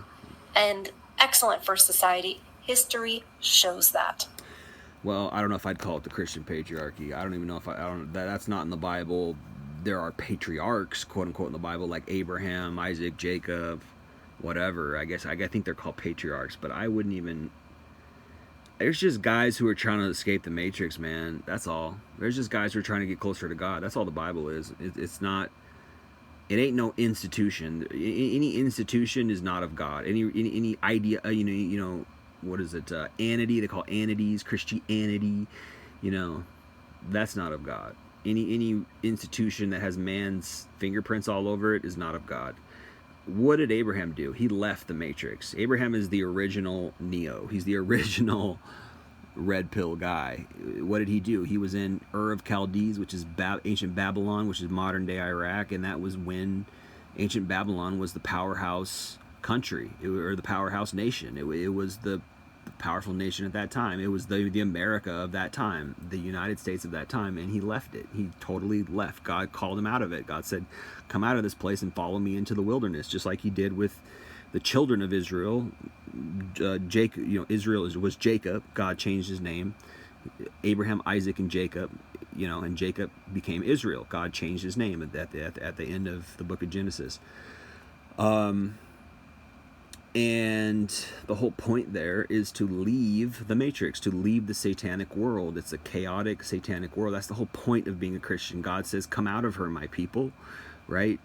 If God sets you, if God sets you free, you'll be free indeed. If Christ sets you free, you'll be free indeed, right? What is that freedom of? It's freedom of the oppressive, satanic system, period. That's why God called Abraham out of Egypt. He was the first who's leaving the matrix, right? The matrix was Babylon. It was the evil world system. And so God said, follow me. And he became very, very simple, right? He just became very simple. I just need my basics and I need God. That's it. And what did God provided him? He provided him with sheep and goats. He became a goat herder.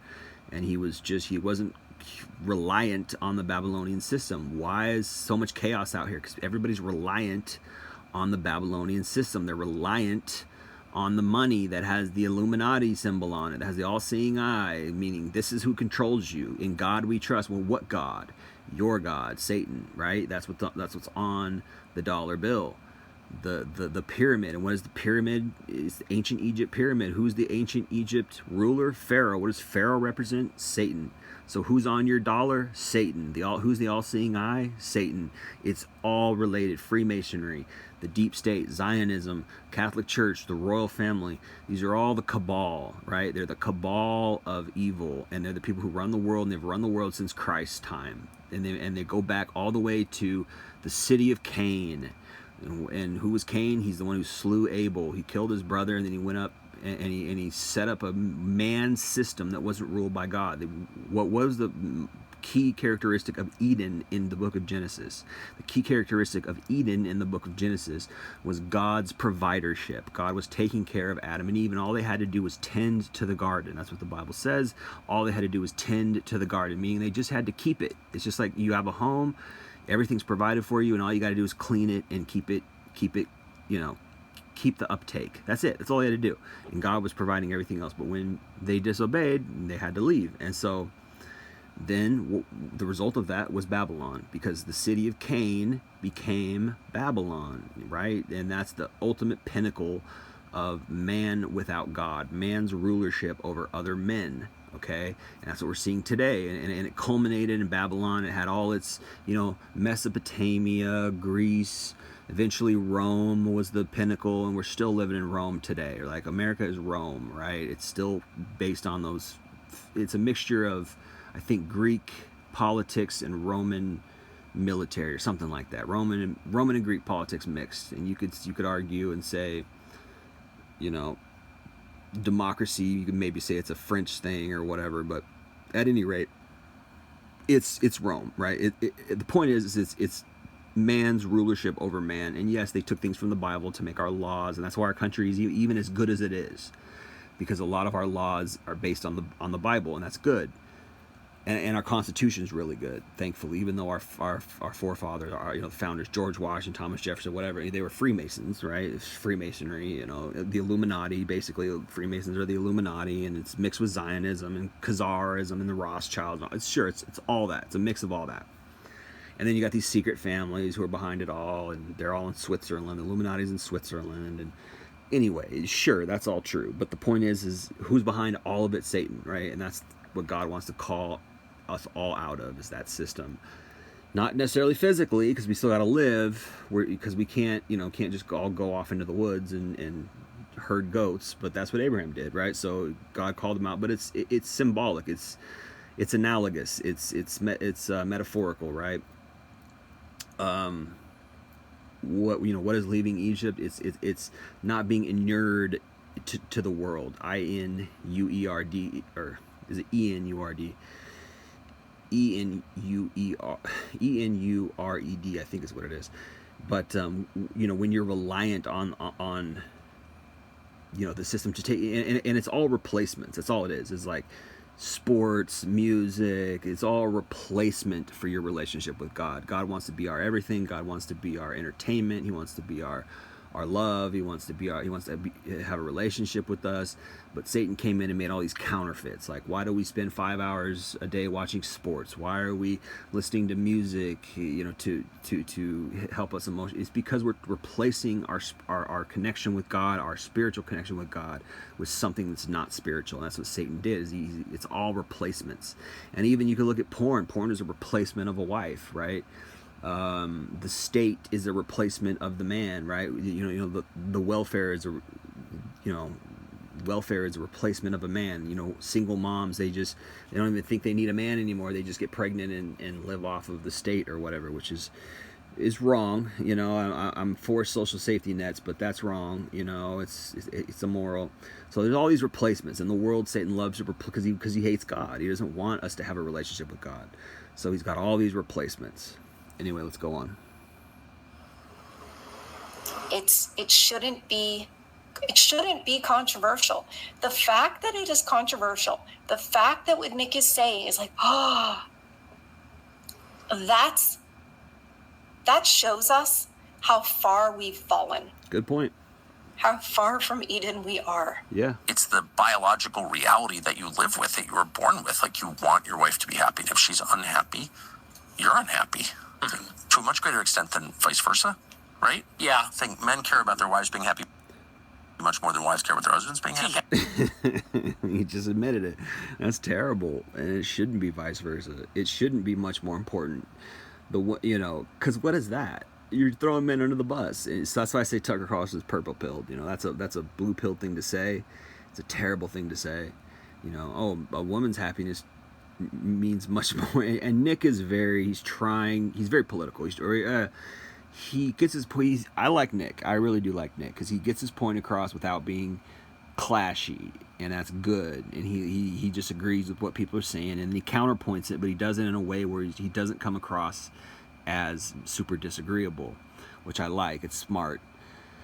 But no, you can't make, the woman's happiness is not more important than the man's happiness. That's a fallacy. That's a horrible thing to say, and it's disgusting, and that's why there's so much imbalance in the world, and there's so much imbalance between men and women, is because men are putting women on a pedestal. They are buying into that bullshit happy wife, happy life, because there's this whole concept where they think, oh, because it's happy wife, happy life, that if she's happy, I'm happy. Like, no, not necessarily.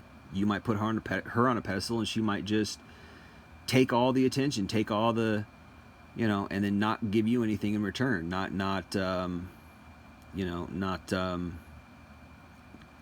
It's not reciprocal. She's a black hole. That's why I say women are solipsistic, because it's a one-way street. They want all the praise, they want all the good things, they want all the accolades, they want all the privilege, and they don't want to give men nothing. And that's part of their nature. And I've said that before a lot, is that, part of what women want to do is put men down so that they can manipulate men. They want to keep men depressed. They want to keep men not having high self-esteem, which is why women don't ever give men compliments. They don't tell women that women don't tell men that men are attractive. They don't say, "Oh, you're so hot." Occasionally they do if the guy's super hot, but like, they're not gonna. This is why men don't get compliments, and the average woman is flooded with compliments her whole life, because there's an imbalance, and women want that. It's in their interests to put men down and while they uplift themselves. It benefits them, but it's evil, and it's a fake kind of power, and it's gonna take them down in the end, because selfish people, narcissistic people, they always lose in the end, and they're not well loved. People they might have success. I always think of Donald Trump when I think of narcissists, but he's successful, but he's not well loved. I can't stand the guy. I think he's evil. I think he's blatantly evil, but he's successful. And if you love him, it's a litmus test. If you love Donald Trump, it shows that you're an idiot. Honestly, it shows that you're really stupid. Not kidding. And this isn't just, I have TDS syndrome. Like, it's like, I said the same thing about Andrew Tate. It's a litmus test. If you really like Andrew Tate, you're an idiot. He's not a role model for men. And celebrity worship. People who worship celebrities are stupid. Because they're not any better than us. They just got lucky. And now, there's something to be said about talent. Sure, I like Michael Jordan. I think he's talented. I think he's a hard worker. He had skill, and he combined skill with hard work, and talent with hard work, and that's commendable. We should commend people who are disciplined and who are successful because of hard work, and that's commendable. But if you're a narcissist, or you're just putting a woman up on a pedestal because she's hot and you want to have sex with her, like, that's a dead end road. Yes, I have noticed. And that's compensation for their lack of physical power. Mm-hmm. That's my view of it. And that's why it is this kind of perfect balance. But that's stupid. That's it's not a perfect balance at all. It's totally imbalanced. It's problematic. It's why a lot of marriages don't work. Is because when you put one person on the pedestal, it ceases to become a team effort.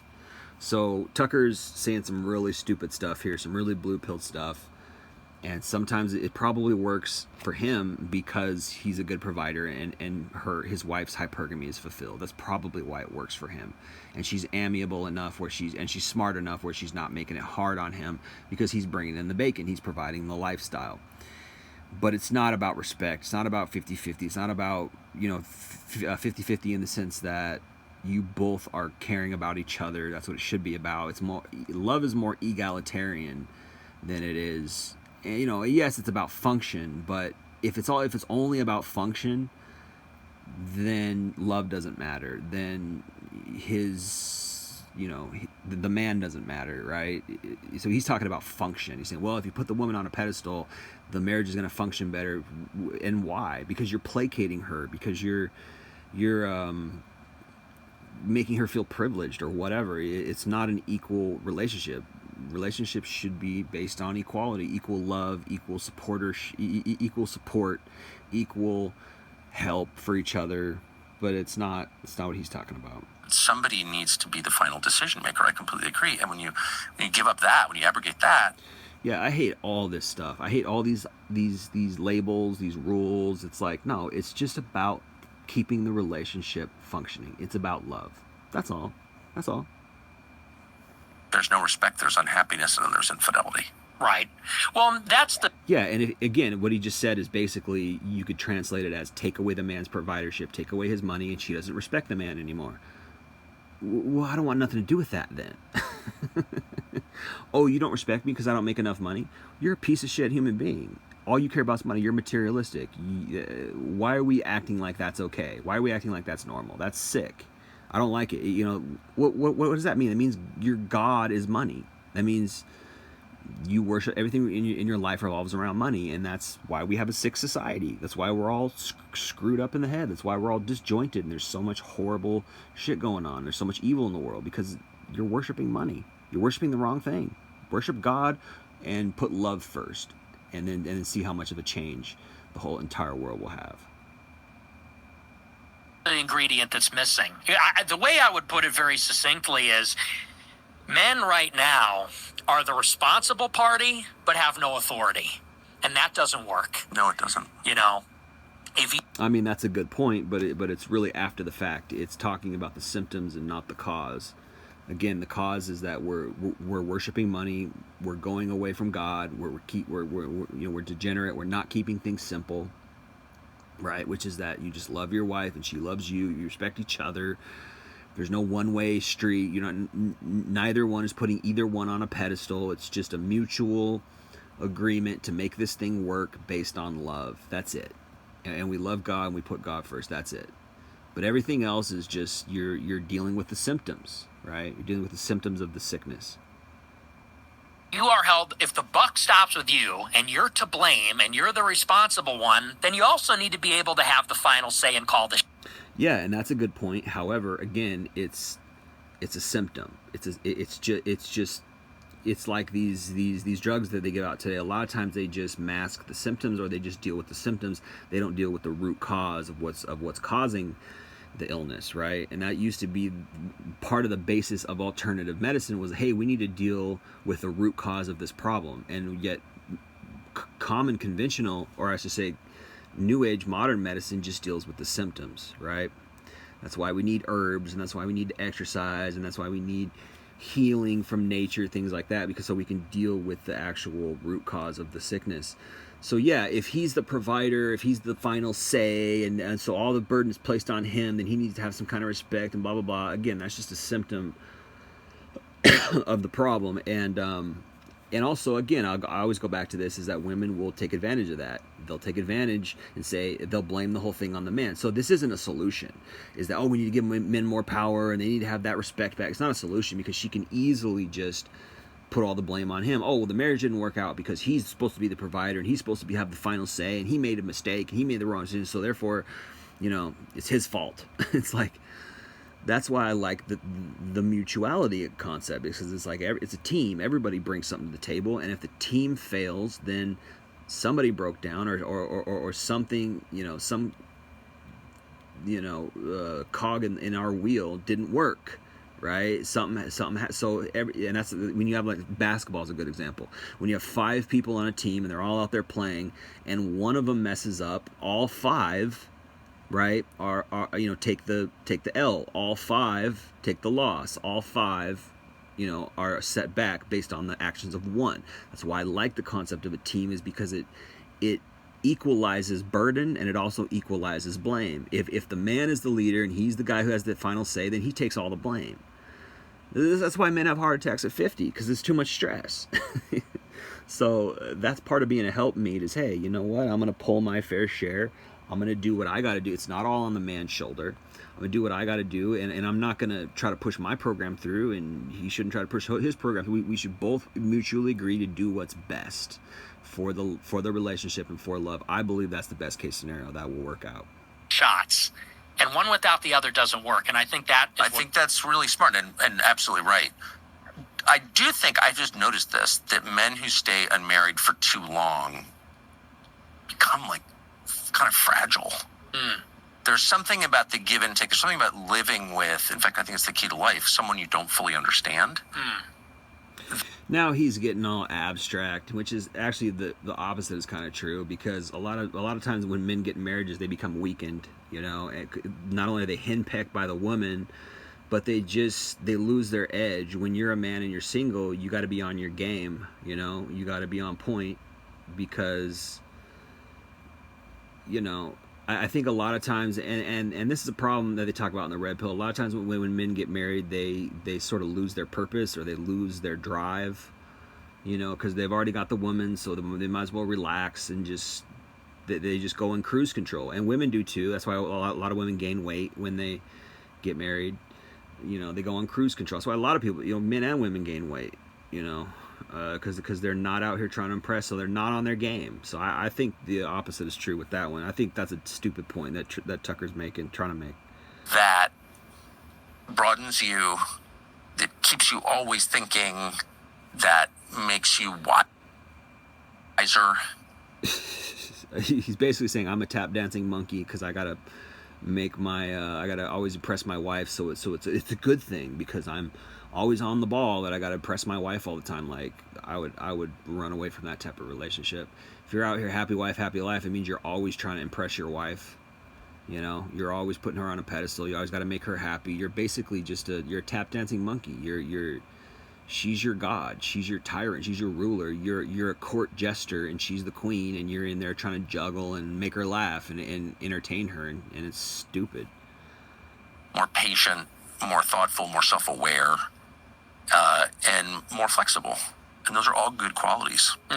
Well, I think maybe also what he's talking about is when you do get into a relationship with somebody, you're in close quarters, you're living intimately with with another human being, meaning they can see all the things you can see in your living rooms. You know, they can see when you're dirty and when you're clean. They can hear you fart. They can hear your stupid laugh, or they can hear you say something dumb, or they hear all, you know, you smell, you got body odor, like all these things come into play. So I think what he's saying is it gives you more diversity, in the sense that you're more aware of yourself, because you have somebody who's holding your feet to the fire, or you're having somebody, like, it's like having a kid, like they're watching everything you do, right? They're reading you like a book. They're taking you in. So everything you do and say is under a microscope. Is kind of what he's trying to say, which is not a horrible point. It's a decent point. You can grow as a person from living with somebody, because you're just more aware. You know, when you're just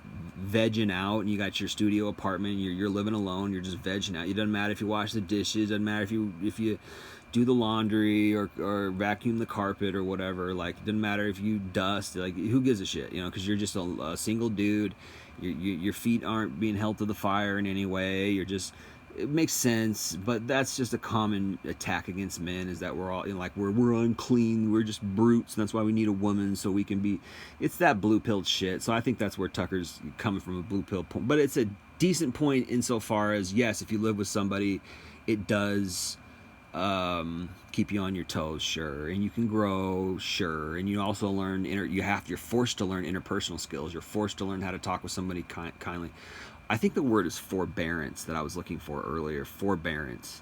If you have forbearance, meaning I maybe shouldn't say this, or I shouldn't bring this up because it might start an argument, or I shouldn't leave this there because that might make my wife upset. And it should go both ways. And I'm not saying, you know, it can be a good thing or it can be a bad thing. It depends. If you're married to a tyrant and you're afraid to leave the toilet seat up, then you might just be a henpecked prisoner, you know. But anyway, let's go on. And the absence of that, like in homosexuality, or like men who are single too long, they get very rigid. Have you ever noticed this? I like things the way I like them, and they just get like, no. Oh, yeah. I certainly get what you mean by that. Yeah, you don't want that. Yeah. I would... Kind of, you know, but there's something to be said for,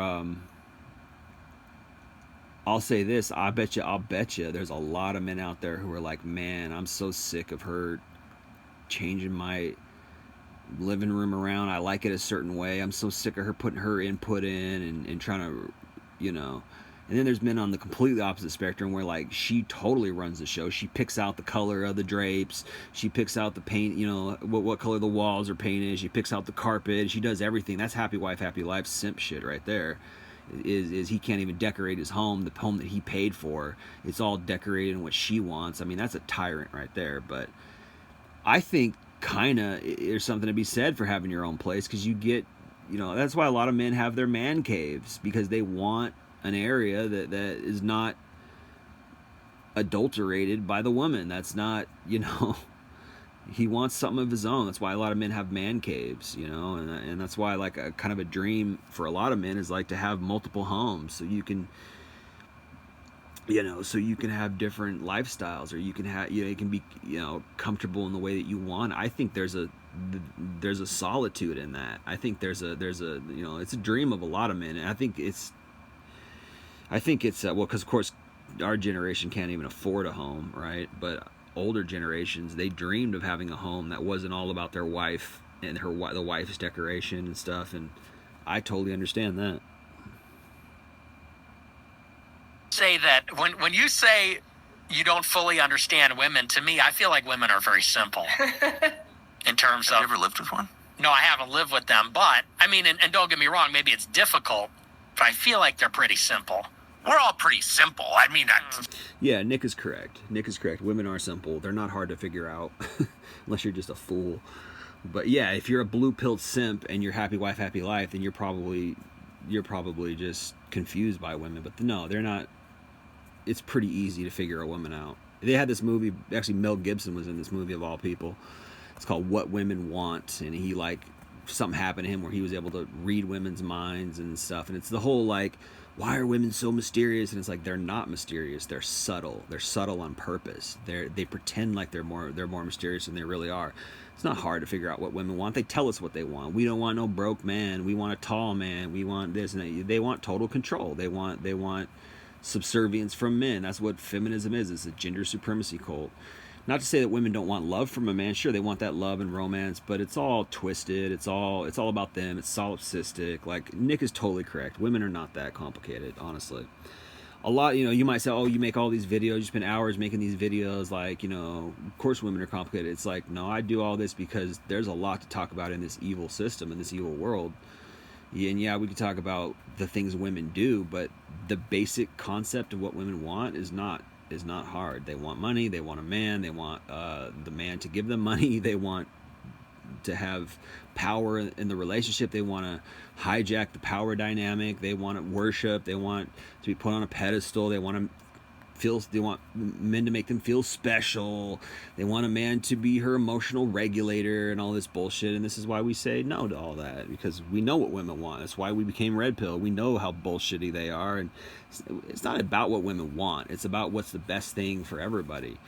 It's we don't care what women want, because what women want is bullshit. So we're not out here blue-pilled trying to please a woman, you know. And if you're confused about what women want, it's probably because you're trying to please her. It's like, what about you, dude? You know, take your I used to say this a lot, but take your balls out of her handbag, man. Take your balls out of her purse. You know, she owns you. She's got your balls in her purse. You know, if she runs the show and you jump through her hoops and happy wife, happy life, she owns you, dude. Your balls are in her purse. you know, no one's more simple than I am, but yeah, we're all pretty simple. But what I mean is, like, yeah, I'll bet he's simple. A simp, right? No one's more simp than I am. If I put a woman on a pedestal, if it's happy wife, happy life, I'm a simp. Yeah, sorry. I love Tucker, and he speaks a lot of truth, and he gets at a lot of uncovered stuff, but he's kind of stupid here when it comes to women. On a day-to-day, on the level of experience, like, you don't always understand what they're saying. I will say this. We make things complicated. Yeah. That aren't. So understanding that, it's... Here's a woman who gets it, right? It's rare, but sometimes a woman gets it. We make things complicated that aren't. Women are dramatic. They complicate things. They make things harder than they need to be. Again, why would a man need to work hard on a job, be all stressed out, and then come home and he gets more stress from the woman? right? And men need to walk away from that. You need to divorce her, dude. To any man who's listening to this and you're in that situation, divorce that bitch. Divorce her. If she's making you, if you got two bosses, you got a boss at work and a boss at home, bro, you can do better. You can live your life better, for real. Funny to me because it seems like Nick understands us more, and he's single and celibate. Yep. Maybe that's why he understands us more. Yep. Because he sees it from a distance. Good point. Good point. Thank you, lady. Good point. Good point. Look at Nick. He's smart. Nick's a smart dude. He's smart as a whip. He gets it. He gets it. And Tucker's lost. He's a little lost here. He's, I don't understand women. I'm a simple guy. Happy wife, happy life. Look at this. Nick knows. You're simping, bro. You're simping, Tucker. Sorry, I love Tucker, but I like Tucker. He's a good Christian guy. Gets at a lot of truth, but he's simping, man. Blue pill, that blue pill disease, man. But we make things complicated.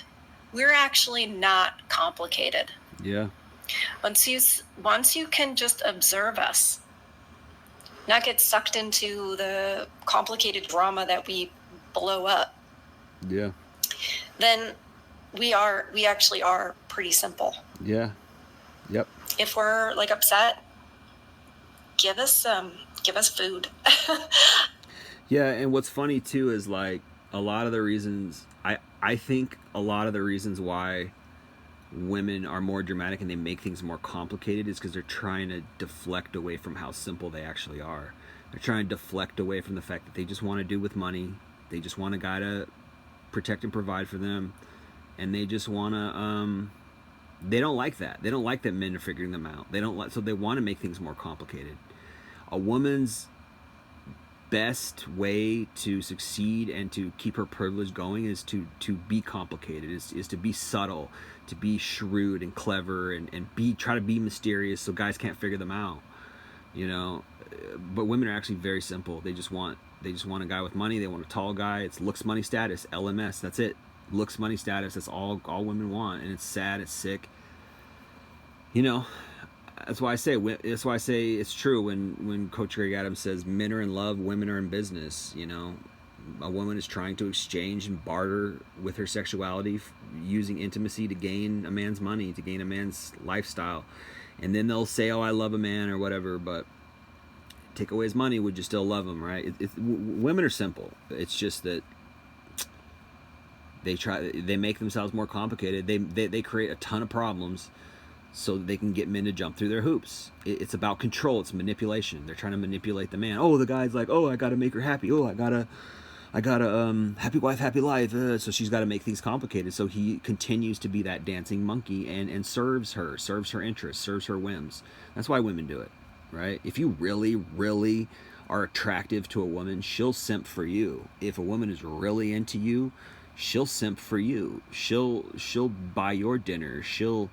A woman will travel an hour every day to come see you if she's really hot for you. It's the truth, It's just that most women are not hot for men like that, and most women are used to men fawning all over them. It's hilarious.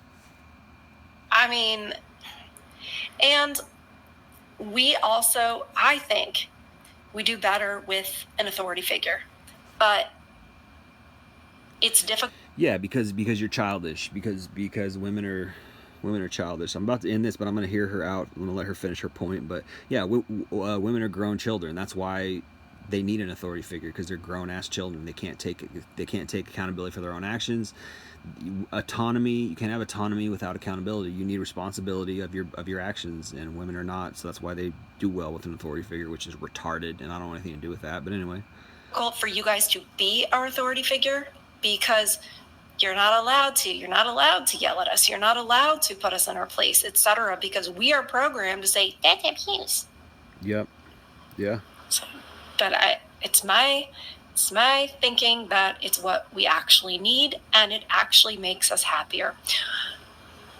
It's kind of an extreme, but did you notice how popular the books and movies of 50 Shades of Grey were, and she got her punishments?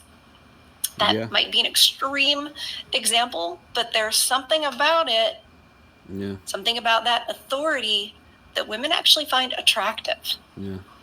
I think it's because if we think we can run all over you, Yeah. then how are you going to protect us? True. I think that's the wiring True. that we naturally have. True. I think that's why we do the testing of you, the beep testing of you. Yeah. And it's not okay. Yeah. If we do that, you should be able to shut it down. But Yeah. society and the law tells you no. Yeah. Right. It's basically illegal. Yeah. It's awful. It sets us all up for failure. Good. Because it's never about what they say it's about. Darn good point she made. I like this woman. Who is this woman? I like her. What's her name again? Let's find her name real quick again. Far From Eden is this channel. Far From Eden. I like her. Far From Eden. That's pretty good. That's pretty good. I like her. That's a pretty good point. That's a good point. But I don't like that. I don't want to be your authority. I'm not your dad, you know. How about you be an adult, you know? How about you make the right decisions on your own, you know? And how about you bring something to the table, and how about we both sacrifice our selfishness for the good of our relationship? How about that? I don't want to be anyone's dad. I don't want to rule him. But also, I want to be able to say, you know, hey, I can't go along with this. I'm not going to let you make this decision without my go ahead. I'm not saying I'm going to bogart the whole all the decisions makings, all the decision makings. I'm not going to rule over you and I don't want to be the final say per se. I just want to have an agreement. I want to have an accord. I want to have a harmony. That's what I want. And I think that's what love should be. It should be harmonious. It's not that I rule, or I'm your daddy, or I'm your authority figure, and 50 Shades of Grey. It's like, I'm not attracted to that at all. I'm not into BDSM. I'm not into punishing a woman, or I'm ruling over you. It's like, how about we just, you know, enjoy life together? How about we just, you know, in an egalitarian, harmonious way? Like, that's what I like. You know, that's what I like about nature. I don't like, even though I think lions are kind of majestic, I like the power of lions conceptually. I don't like that they kill other animals. I don't like that. I like harmony. I like when there's nature that's just harmonious and nobody's killing each other, eating each other. But nature's all screwed up. So why would men need to be an authority figure in the first place? Because everything's screwed up. And the truth is that if you really understand the Bible, in the new heaven and new earth, people aren't going to go to heaven. There's going to be a renewed earth, and it's called the new heaven and new earth, where Satan and all the evil is kicked off, and there will be no more murder and no more death and no more decay and all that stuff that characterizes our life now. In the new heaven and new earth, there's not going to be any marriage, okay? Because people are going to live forever. There's going to be no need to procreate, I guess. You know, I don't know how, but I've heard that there's not going to be any marriage. That's what I've heard, and that makes sense to me. It's like, it's kind of dumb. It's kind of a dumb concept, I guess, because, or at least, you know, the concept that man rules over a woman or whatever. Like, I don't want to have anything to do with that, man. I don't want to be your authority figure. I'm not your dad. I'm not your principal. I'm not your teacher. You know, sure, we could learn from each other. I can show you some things, and you can show me some things. Like, that's great. You know, it's great to have this mutual connection, this mutual love or whatever, and we're mutually going through life together. But if you're out here thinking that I'm gonna be your authority figure and I'm gonna rule over you, and you know, this women's fantasy that the man is this strong, you know, it's like, I'm not your dad, man. I'm your husband. I'm your lover. You know, I'm not your dad. I'm not your ruler, and I don't want to be. Doesn't interest me. Doesn't turn me on. Anyway, I don't. You know, a submissive woman, I don't know how much that turns me on. Like, you know, women are receivers. People say that, you know, women are receivers. You know, I guess, you know, sure, I'll take a submissive woman over an aggressive woman. I'll take a submissive woman over a manly woman who's in competition with me, or who's trying to out-career me or outdo me in some way, like feminism teaches them to do. Yeah, I'll take a submissive woman over that. But I'm not out here like, oh, she needs to just submit to everything I say, and I'm the authority figure. Like, that's a power trip, man. And I don't want anything to do with that. I don't want to rule over any other men. I don't even like having pets. Like, I'm not trying to rule over nothing. Like, I like cats because they're independent. That's why I like cats. I don't like dogs. for real. I mean, dogs are cute and all that. I understand that they have more personality than a cat. Yeah, a dog will love you, more loyal than a cat. I get it. But I like cats for that reason. They don't need you. But they choose to love you. That's what I like about cats. They don't need you, but they choose to love you, you know? And you might say, oh, well, then you want a feminist woman. You want a career woman. It's like, no, because career women are in competition with men. The cat's not in competition with you. The cat is just being your friend. It's just being, it chooses to love you. Whereas the dog is like, you're my master. You don't say that about a cat. You don't say that you're the master of a cat. You know, you're just, you own a cat because you're feeding it, but you really don't own a cat, because if a cat could leave, he could fend for himself very easily. Just go catch some mice. But yes, I think there's something within cats that wants owners because it's easier, it's a nicer life. But a cat can survive without you, man. So anyway, I think I've spoken enough here.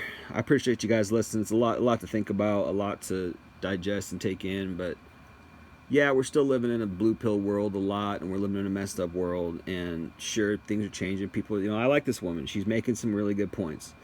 But again, I don't agree that a man needs to come in and throw his weight around and be the authority figure and rule, you know, and all this. It's like that kind of does lead to, you know, to the patriarchy, and it's like, no, I don't like that. And you could call me unchristian. I don't care. You know, I'm more Christian than anybody, you know. But, you know, I bet you I follow a lot more Christian, I had a lot more Christian experiences than most people. But, no, I don't like that, because I don't like the concept of ruling over anybody. I don't like the concept of, because I like freedom. I like egalitarianism. I like choice, you know. I like for people to have their own choices. But it's got to be the right thing. You know, you can't be out here trying to make decisions for the family without me, or like that you rule the family. It's like, and I don't even think it needs to be that way, because really a relationship and family life is basic. It's very simple. It's like, okay, we need a roof over our heads. We need food. We need love. We need laughter. We need entertainment. And we need sex and intimacy. And that's it. You know, and we need to raise our children correctly and raise them morally and take care of them, make sure they don't get ruined by the world. Like, that's it. It's very simple. All this stuff is a lot more simple. That you know, it's very simple. You just need food, you need entertainment, you need love, you need laughter, you need to go outside and enjoy things, you need exercise, you need to have a healthy body. And that should take up all your energy and all your time. If you're out here worried about who's running the relationship, or who's the authority figure, or who's feminist and who's not, and who's happy wife, happy life, who's blue pill, who's red pill, all this stuff that is obviously totally occupying these people's heads, it's like something's got to be sacrificed. It's probably your kids, really, that's going to take the sacrifice.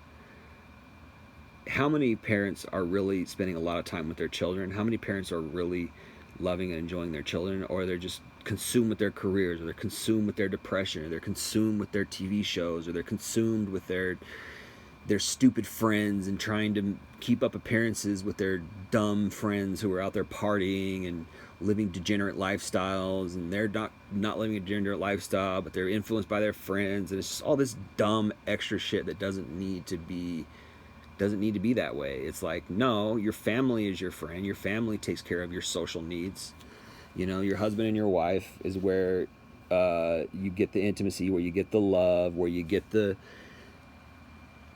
you know, that social, and you raise your kids, and like that's all you got energy for. You got nothing else.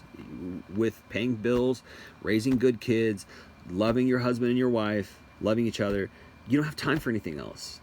If you have time to go drink with your buddies, or get together with friends and all this stuff, like, something's going to sacrifice. You're sacrificing something. And it's probably going to be your kids, or it's going to be your marriage, or it's going to be the intimacy and the love. Something's going to be sacrificed. But people don't realize that. They don't realize, like, a lot of the reason why you have problems is because you're mismanaging your time. You're mismanaging your time, and you're focusing on the wrong things, you know.